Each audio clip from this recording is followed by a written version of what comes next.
Okay, so we're back and let's look at what Bob's done so far.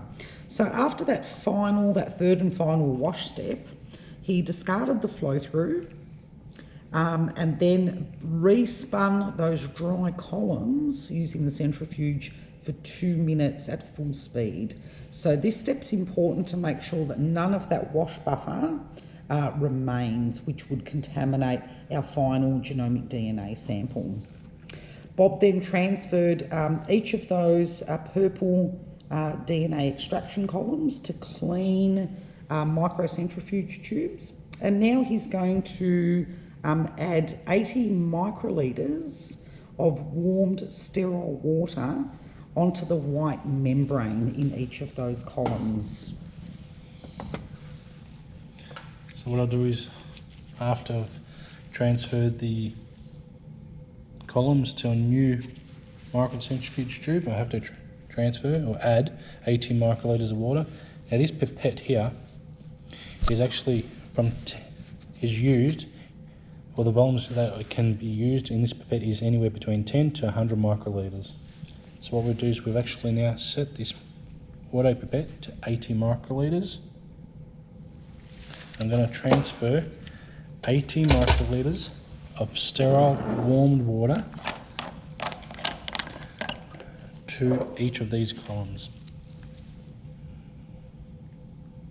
It's also important to note, when I actually add or put the tip of this pipette in the actual solution, in this case my deionised water, I don't actually stick the pipette right down to the bottom because I don't want to contaminate my water.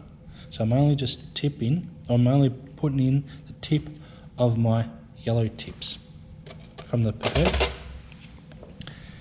Once again, I'm only drawing up 80 microlitres, and I'm adding that deionised sterile water directly onto that white membrane. And that's where the DNA is located. Okay. All right, thank you, Bob. So now we're going to leave that water on the membranes for about 1 minute to really allow the water to saturate the membrane and solubilise the DNA into that water.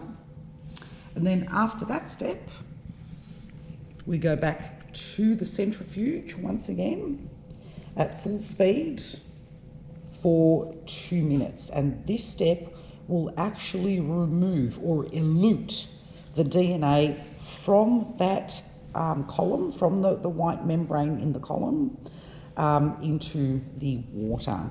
Our genomic DNA will then be ready to go. It will be stored in the freezer and it will be ready to go in our downstream application, which is the polymerase chain reaction.